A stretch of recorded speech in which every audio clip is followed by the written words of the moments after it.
It is amazing how the housing market is going crazy, and it can be hard to maneuver during the busy times here in Phoenix in real estate market. To give us some insight to the market and how he has experienced some of the local restaurants also too, is Sandy Weiserman. How are you, Sandy?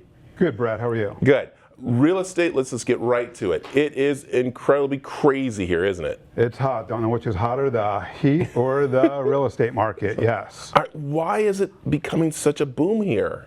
A lot of people living here for the same reason you and I and everybody else has lived here. Great weather, great lifestyle, low cost of living. You know, just people just want to be here and good affordable real estate. So, well, that's it right there, affordable, and we've been seeing it going across the valley, all over, even up north, Prescott area. Everybody is like going like gangbusters with it. But we were talking right now, it's a seller's market, really, right? It is. So it's a good time to sell if you have somewhere to go. Yeah. That's the problem. If you don't have another home to go to, but yeah. Yeah. So why are we seeing this boom here right now? A lot of people relocating from California. Yeah. It's a bargain to them. If they can sell the same size house for twice as much, pay for their house in cash and not have a mortgage and still put money in their pocket to have a good time, that's what a lot of people are doing from California and other high cost of living states, New York, New Jersey, Illinois. All over. Yeah. And it could be overwhelming for someone who's actually going to be selling a house or buying a house. So that's where you come in. Right. Right? And so I know you have some props there to show what things you send out to people. Because, again, it's where people don't know which way to go. Am I right? Yeah. They not sure whether it's a good time for them to buy, if they're in the best position to buy, not sure if it's a good time to sell. Some people just want to take the money out of their house and sell it, but then where do you go? Do you buy something else at the same price? Yeah. Smaller, downsizing? So a lot of questions to be asked and answered, and you know, got to walk some first-time home buyers through the process. Could be even more intimidating for them if they don't know the process, haven't gone through it before. So we're here to make it easier and use our expertise to help them buy or sell. Yeah, because we know in 2008 we had the bubble bust on us, and that's been scaring some people Right. here and Some there. people are still skittish. But what's really nice is coming to you, Sandy, and the Coldwell Banker Real Estate, is that you guys know all the different things that have changed since then to help Right. people, to guide them, and to let them know what's happening. Yeah, we're continually learning and getting educated on changes and the new forms or disclosures or addendums that pertain to certain situations, and most people wouldn't know about it if it wasn't for us. Yeah. There's one thing that's great about you too, Sandy, is that you learn the community that you're selling in. You Yes. want to know what's going on.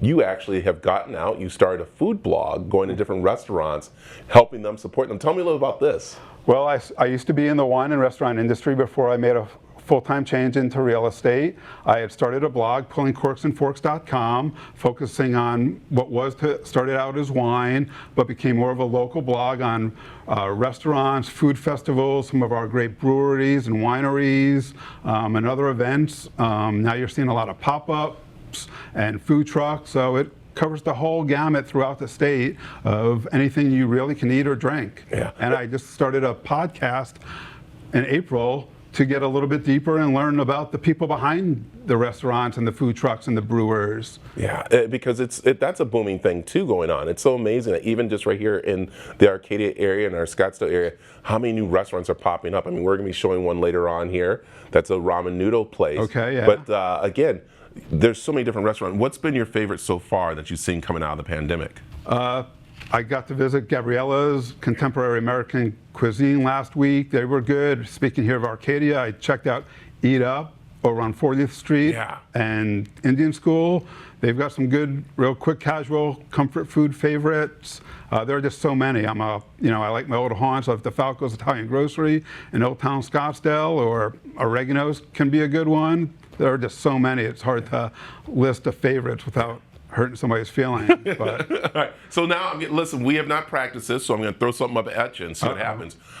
Sam Fox. yes. Sam Fox is kind of out of the restaurant business. He's going into hotel business, like the one going across the street. Right. So a lot of people realize, like, when they think of all these different concepts he's done, he's kind of like backed away, hasn't he? Yeah, I think he sold the majority, if not all of it, to the Cheesecake Factory a couple years ago, so he could focus on his hotel, change of pace. Wanted something new and to grow the brand. So, and let me ask you this, Sandy. Why does a lot of restaurants start here in Arizona that I've noticed. A lot of them start here and then they branch off to either California, New Mexico, Nevada, different places and stuff. Why here? Why are we so lucky to have this?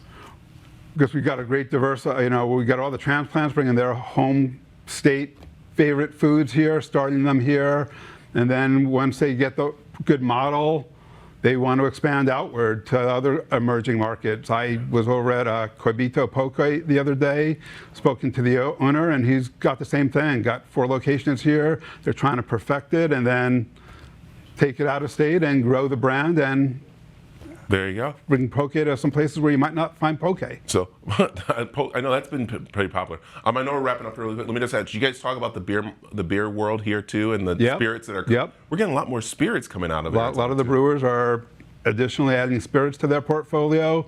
Similar concept, different ingredients. So yeah, we're seeing a lot of them do distilling. Yeah, I like it. You're not just a real estate broker. You're actually also a neighborhood knowee. That's really good when you're talking to someone when you're moving into your neighborhood. That's what people want to know. A real estate's more about a lifestyle now. It's not just buying or selling a house. You're buying into the lifestyle of that neighborhood or community where you're going to be living. I love it. The podcast, I know we just saw it. Tell everybody where they can find you for, of course, looking to sell and buy a house. SandySellsRealEstateAZ.com. All right. You can find me there. I got a Facebook page for it. You can find me on Instagram, my podcast, Pulling Corks and Forks, the podcast, and the blog, Pulling Corks and Forks. You can find me for any of those. It goes directly to me. Email me about real estate on the blog. Email me about food on my real estate website. We'll connect. I like it. Yep. Thanks for stopping in. My pleasure, Brad. Thanks for having me.